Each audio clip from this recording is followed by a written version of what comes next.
Okay, I guess we'll get started. So, good morning, good day, good evening to all of you who are here today. And welcome to all of those that are in Hawaii, the US mainland, Canada, and Europe. So Flint is out today still, and so I will be your host today. And as always, I'd like to start out with the 15 minutes of sitting. So we'll just take a few minutes here to sit in silence.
Let's do the vast is the robe of liberation, the robe chant.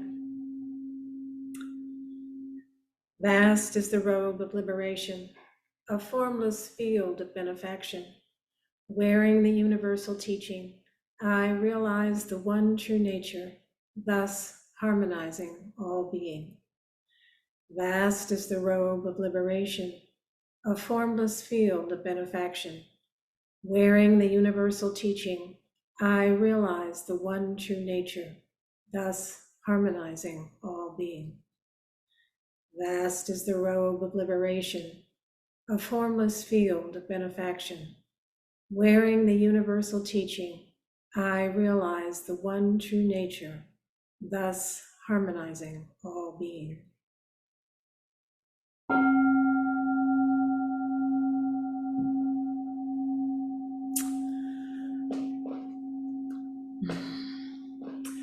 So, hello everyone. It's nice to see everybody. On preparing for this talk, I have to admit I had some difficulty settling on a topic. I was going from this to that, and maybe, I don't know if it was the grief ceremony that had that impact on me, or it could just be me being me, of changing my mind. At any rate, I finally, most of the things I was looking at just kind of fell flat. So finally, I was kind of neatening up my papers and things, and I came across an article that I copied a while ago. It came from Lion's Roar, and it's called The Four Highest Emotions. It was published in January 4th, 2019, and it's by Aya Kema.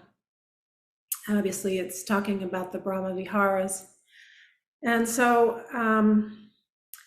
I took a section of it and kind of went over it. And so I'd like to talk about it. It's the first part on metta, loving kindness. So I'd like to just talk about what they had to say in the article, and then I thought we could open up and we could share around it, or share around anything actually. But so as human beings, we often think of love on a purely personal level, with rather fanciful ideas that are usually based on our desire to be loved, and with some sort of expectation of fulfillment. And yet, love only fulfills the one who loves. One only fulfills the one who loves. So if we could just understand that love is a quality of the heart, it is what the heart does, the heart loves, then perhaps we wouldn't handle love as people customarily do.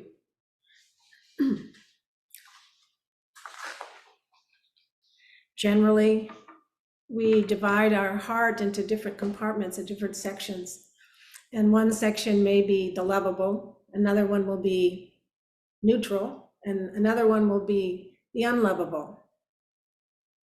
So we have this divided heart when we're dealing with other people. And as having a divided heart just doesn't feel very good. So we can only be whole if our heart is united in love, feels love from all the different compartments. True love exists when the heart is trained to embrace all human beings and all living creatures. Obviously, this requires a training program that at times is extremely difficult, especially when we meet with someone who is especially unfriendly or unpleasant or unkind. But this point can be reached by everyone, actually, because we all have the capacity for love within us. It just takes some training. Every moment that we spend on the training of our hearts is valuable, every moment of it, and moves us closer or further down the path, closer to purification of the heart. The more often we remember that all our heart has to do is love, that's it, just love, the easier it will be to distance ourselves from our own judgments and condemnations. That doesn't mean we don't distinguish between good and evil, but hatred of evil isn't always in our hearts. On the contrary, we have compassion for those who act in a way that does harm. Thank goodness for compassion. Most of our problems have to do with interpersonal relations. So to address these problems, we can consider the teachings of the highest emotions, or the Brahma-viharas, or otherwise known as the four divine abodes: loving kindness, compassion, sympathetic joy, and equanimity. If only these four emotions were available to us all the time. Unfortunately, it isn't that way. Otherwise, of course, we'd be living in a paradise all the time. Most of the time, we torment ourselves with difficulties in our family, within our circle of friends, and at work. It's the people we spend the most time with, right? Our mind is constantly telling us what we don't like, and we usually find someone to blame. The person who's bothering us, the person who won't see things as we do, etc. But remember, when what someone else says or does is their karma alone. Only a negative reaction on our side creates our karma. This is what we must understand. Who is doing the loving? Myself or the other? If I love, then I have a certain purity of heart. But if the love is dependent on this or that person or this or that situation, then I'm passing judgment and dividing people into who I think is lovable or unlovable. We all look for an ideal world, but it can only exist actually in our own heart. In order to develop our heart's capacity, we have to learn to love independently.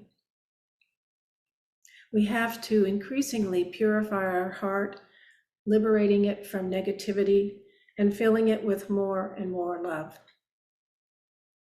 The more love it contains, the more love it can give out. But the one and only thing that prevents that is our thinking, judging mind. The only thing that matters actually is to turn our heart to love, because the person who loves is lovable too.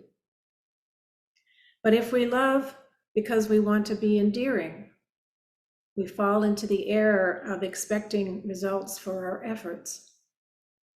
If an action is worth doing, then it doesn't lose this value, whether we get results or not. We don't love as a favor to another. We don't love to get something. We love for the sake of love. And we succeed in filling our hearts with love.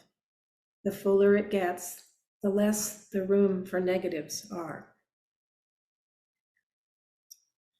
The Buddha suggested we look upon all people as children of our own, loving all men and women as if we were their mother. And this is a pretty high ideal.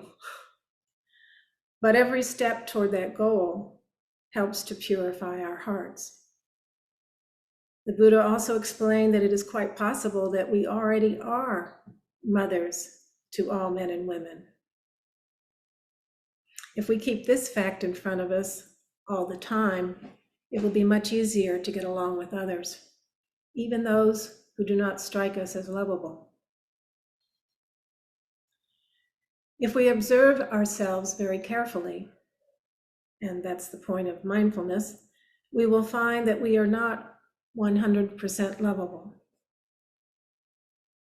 just like everybody else. We will also observe that we find more people as unlovable than lovable. That does not bring happiness. We should try to change this around and find more and more people as lovable. We must act like every mother. She loves her children, and even though they sometimes behave very badly, she still loves them. I think of my dog.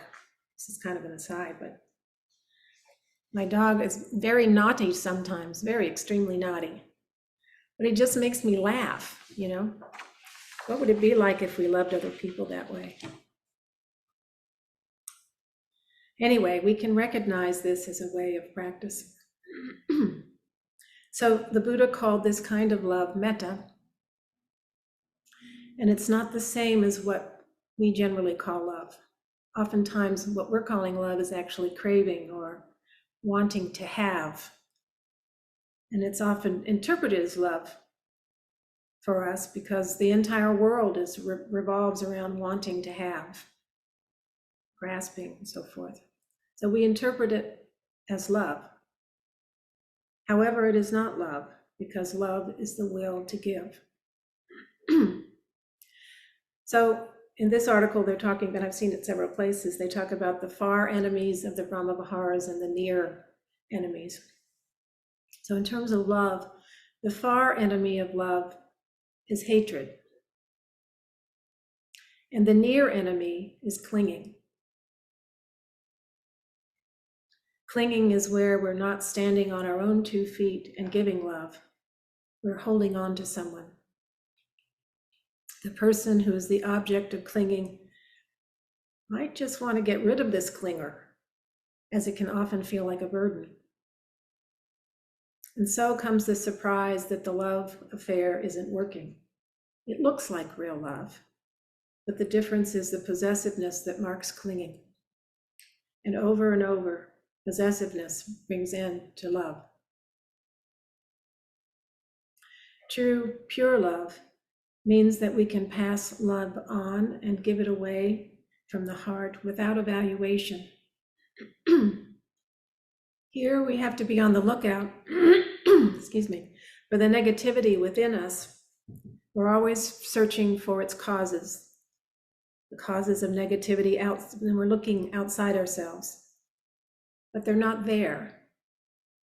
They're always in our gut and darken our heart. So recognize, don't blame, and change.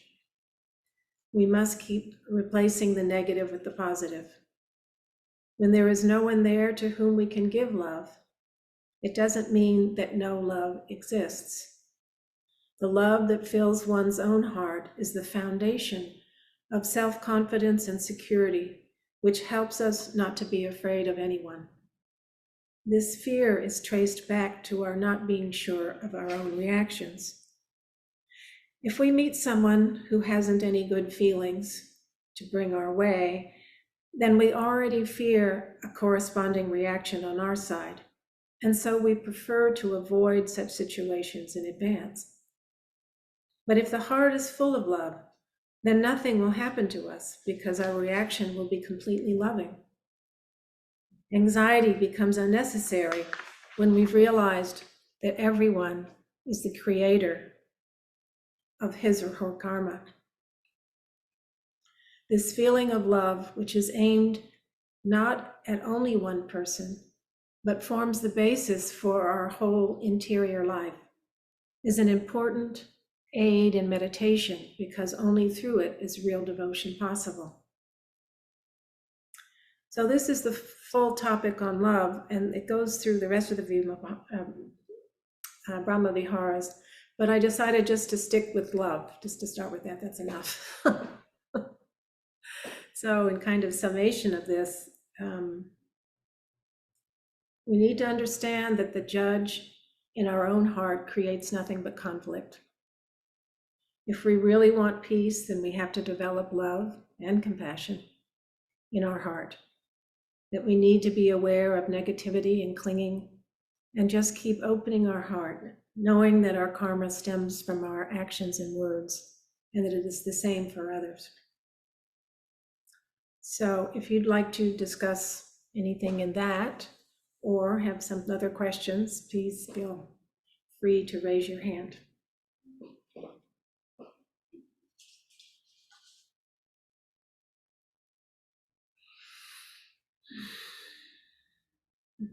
We have Joel.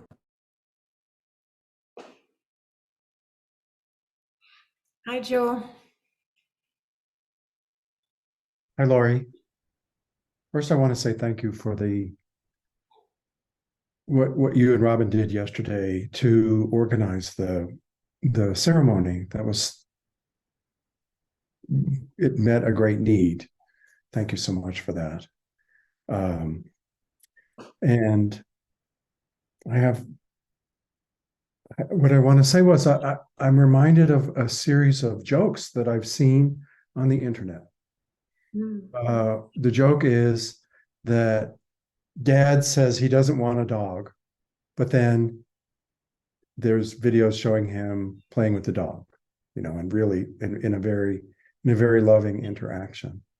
And I saw one comment that said, it's not that dad doesn't want a dog, it's that he can't stand the prospect of the heartbreak if the dog, dogs have shorter lives than humans. So that's it. And that is the problem with love for that showed up yesterday, that it is an opening to grief when we lose someone we care for. And the shock of realizing, as the Buddha taught, that there's no safe harbor and we cannot protect the ones we love. That's the hard part to me. Absolutely. And I have to work on compassion for myself for the armor I put up, and for the hardening I put up. Not to mention the tough situations like you were describing, where we are meeting someone who, what's the word? Who does not hold us in high regard, who wants to tell us how we are doing everything wrong, and those kinds of situations. That is a challenging teaching, but it is one that is found everywhere throughout the Buddhist teachings, that you have to let go of your conditioning enough to at least recognize that you share Buddha nature with every single person you meet, even if somebody's having a disagreement with you.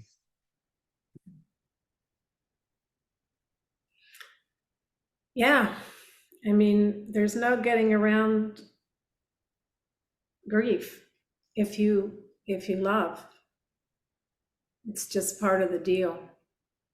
So the question is, an individual question, is it worth it to you to love somebody? And I think that that love is just such a wonderful thing. So I was reading some about Kisa Gotami, who has been, Peg and Flint have both taught about this story in the life of the Buddha. And she, after meeting with the Buddha, after her experience of looking for a mustard seed in a house where there has been no death and not being able to find one, she meets again with the Buddha. She asks to become one of his disciples, and she does. And then in the Therigatha, I'm sure I'm saying it wrong, but the poems of the Buddhist nuns, for the earliest Buddhist nuns, there's a quotation from her in which she says, I'm beyond all that now. I no longer feel any positive emotion or negative emotion. I've just moved beyond that, and I'm contemplating the deathless. And,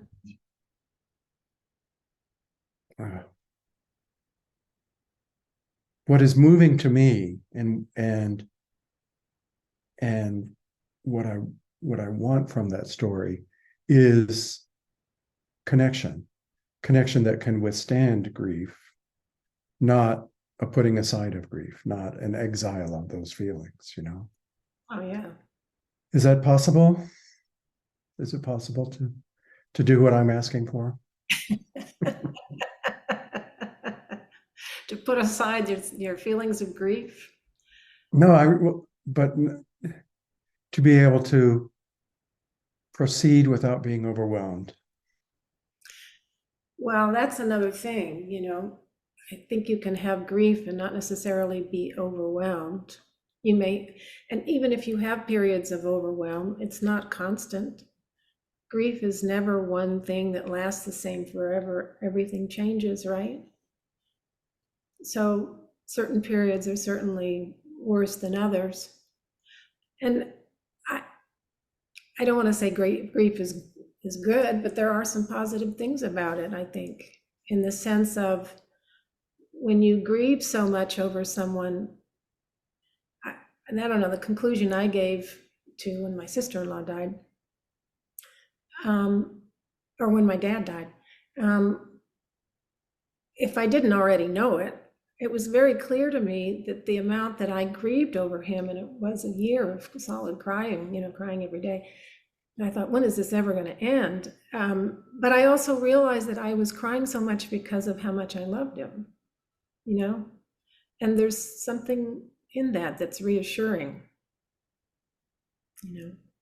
So yeah, you might have overwhelm, but I don't think it lasts forever. And the overwhelm is a time when you can reflect of why are you so overwhelmed? It's because the love is so strong. Maybe that's a mind game, but anyway. I know. I will say I'm bringing this up just because I'm still feeling reverberations from the ceremony yesterday and from the courage of all the people who came forward and expressed very strong emotions, and those are still ringing in me. I do know, and I think that's why I picked this today. The same was going through me. Mm-hmm. Yeah.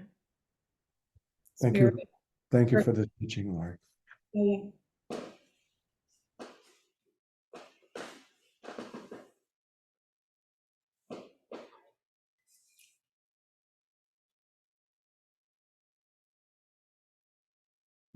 Bridget. Thank you. Hi, Bridget. Laurie, I want to ask you or ask others who are here, invite you to give me ideas on how you overcome your clinging. I was at the grief and loss ceremony yesterday, and it's been, I've just passed the 1-year anniversary since my younger son stopped talking to me. And I know with the holidays approaching, I'll probably see him again. And the remarks you made earlier about what comes up when I'm anticipating seeing him are the very things you described about, being a bit anxious or fearful of how it's going to go. And so that seemed to relate to clinging. And so how can I work with my heart energy to diminish that clinging so that he may and I may be more free to just be present to each other without or with less anxiety or fear? That's my question. And That's a really good question because clinging is so strong, right? It's right in there. And this is the essential question, right? This was what the Buddha mentioned. This is the Four Noble Truths. There is suffering.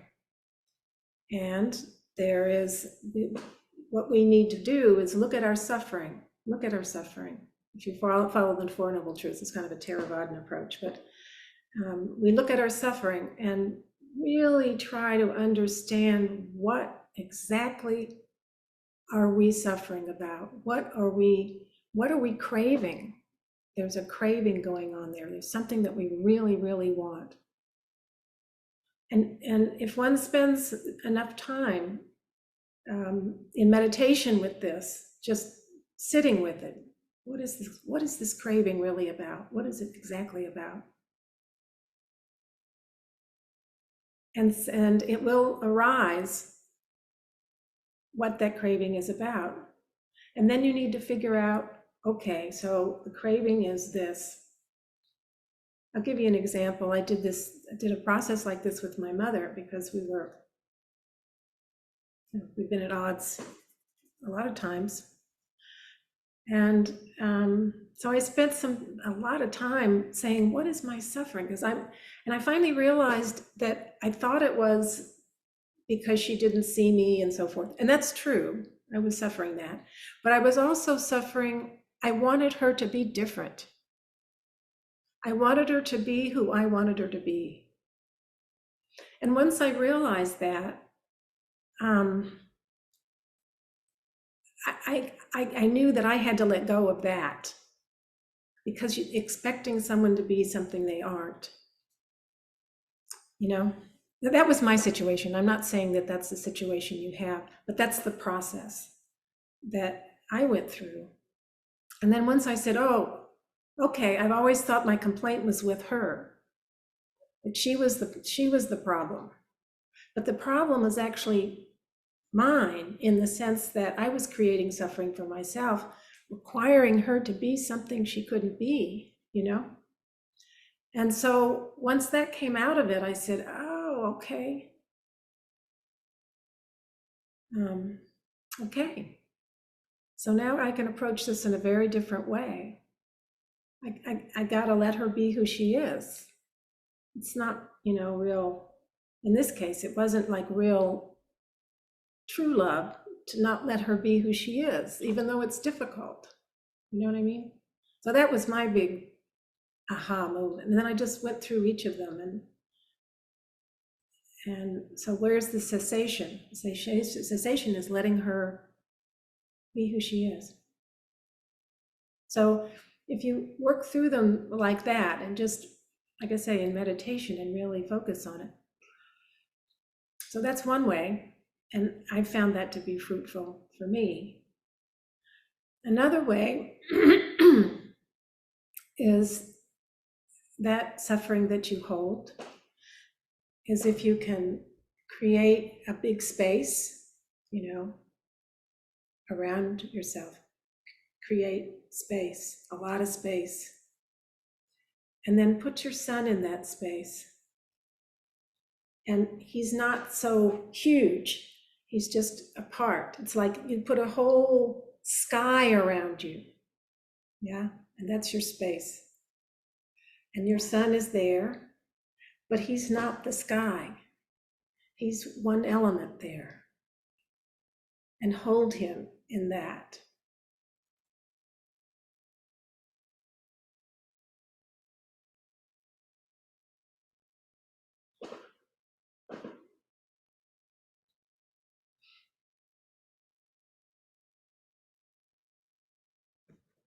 Laurie, thank you so much for offering this article. I wonder if you could cite the source one more time, because I'd love to go back and reread it many times. Yeah, so it's Lion's Roar, and it's the January 4th, 2019 edition. And who's the author? It's Aya, Ayya, Kema, Ahema.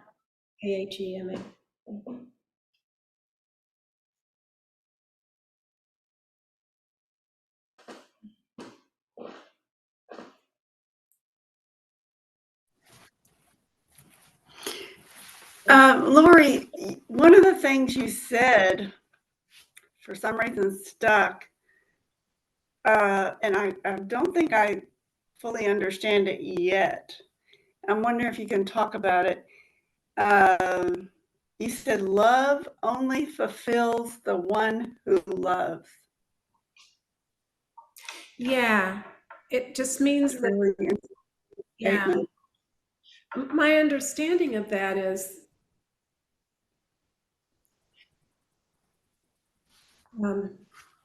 it's one's loving is the point. One's loving, not the impact that it has on the other, not, we're not doing it for a purpose than just to love. That's what the heart does. There's no attachment to it. So it fulfills, if you love somebody, it fulfills you. you know. That doesn't mean there's not a positive effect on other people when you love them, but that's not what the focus is here. It's more that loving is what we can do. That's what we have control over. And it fulfills us to love, even though it breaks our heart. Yeah. Yeah. But That, how much do we get out of loving somebody? I mean, it's immeasurable.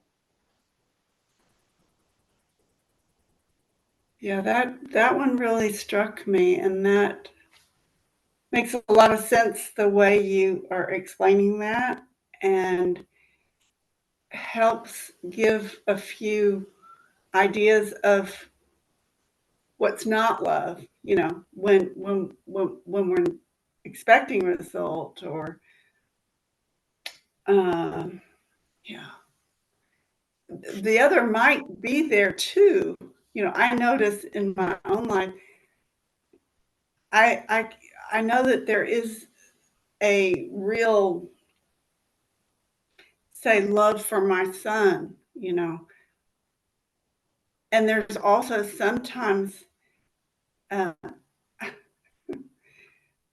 Judy Myers helped me with this one. She said, if you notice you're depending on somebody, there's a clinging to that love, really. And I've been noticing it with different people or things. And it's kind of like the love can sort of move inward toward itself and want to attach and hold on. And it seems to be a constant process of letting go, you know. And so that was also interesting what you said.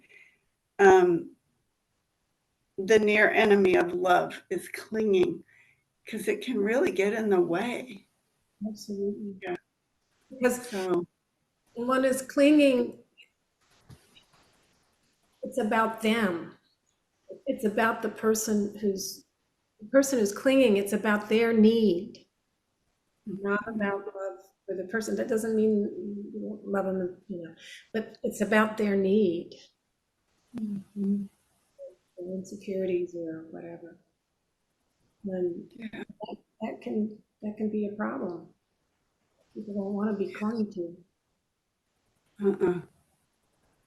No. And if we create that space, then that ability to really love them without those conditions opens up for us. You know, how can I love that person but give them, freedom of agency and everything else at the same time? It's Yeah. really a big, deep, and hard practice, you Yes. know. It's a tall order for sure. Yes. Yeah. Thank you. Thank you, Johnson. Yeah.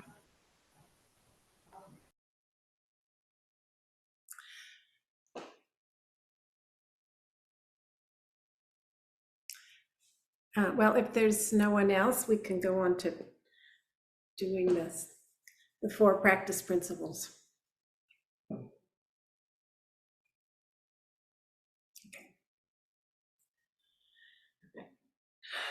Caught in the self-centered dream, only suffering. Holding to self-centered thoughts, exactly the dream. Each moment, life as it is, the only teacher. Being just this moment, compassion's way. Caught in the self-centered dream, only suffering. Holding to self-centered thoughts, exactly the dream. Each moment, life as it is, the only teacher. Being just this moment, compassion's way. Caught in the self-centered dream, only suffering. Holding to self-centered thoughts, exactly the dream. Each moment, life as it is, the only teacher. Being just this moment, compassion's way.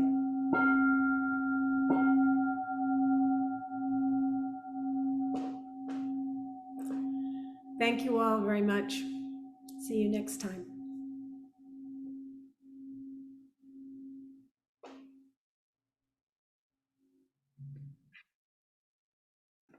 Appamada's programs and facilities are because of you all and your generosity. Thank you so much for everything that you all bring.